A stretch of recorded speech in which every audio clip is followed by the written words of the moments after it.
मैंने सारा के बारे में अपने दोस्तों को बताया।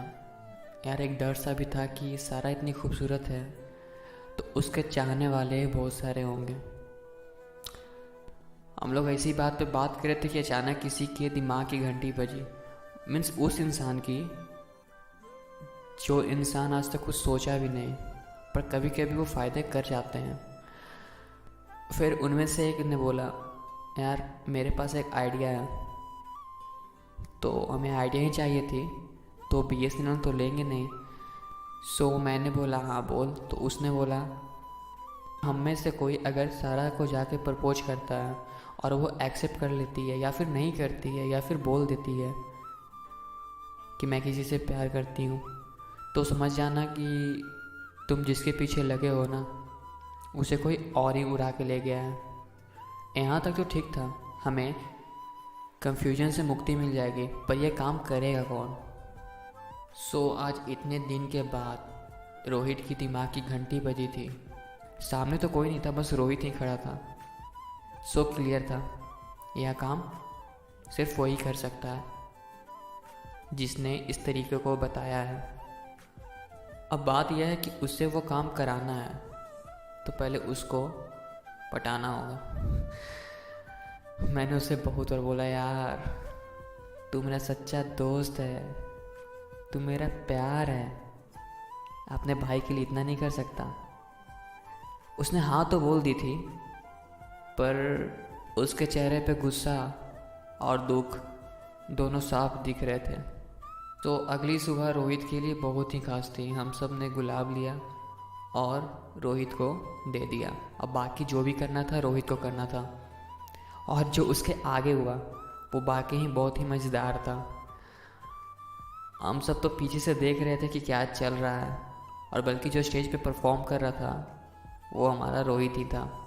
और बाकी he is a good performer. जैसे ही रोहित ने अपने घुटने के बल सरा को गुलाब दिया था और आई लव यू बोला, उस समय अचानक से ना जाने कैसे मुझे उससे जलन होने लगी। एक डर था कि कहीं उसे एक्सेप्ट ना कर ले। फिर पता था, उसके चेहरे पे मुझे यकीन था, और वही हुआ। एक जोर सा थप्पड़ आके रोहित के गाल पर लगा। हमें नहीं पता था कि ऐसा कुछ होने वाला है। हुआ वहीं पे नहीं रुकी, उसने थप्पड़ तो मारा ही, साथ में पैर भी चलाने लगी। और कुछ देर के बाद वो पब्लिक ड्रामा बन चुका था। तो पब्लिक ने भी अपनी हाथ रोहित पे साफ कर ली। अब मुझे इतना तो पता था कि जब वो लौट कर स्टेज से हमारे पास आएगा तो उसे सहानुभूति की ज़रूरत होगी। हमने उसकी बहुत ही ज़्यादा तारीफ़ की। हाँ वो तारीफ़ झूठी थी, वो उतना अच्छा एक्टर नहीं था, फिर भी करनी पड़ी ताकि उसके दर्द छुप या फिर ख़त्म हो सके। पता है एक बात, मेरे ज़िंदगी में जो भी आए जो भी जाए उससे मुझे कोई फ़र्क नहीं पड़ता, पर एक ऐसा दोस्त है, बहुत बड़ी बात है, जो मेरे लिए थप्पड़ सा खा गया। फिर अगले दिन से सब चीज़ नॉर्मल हो गया।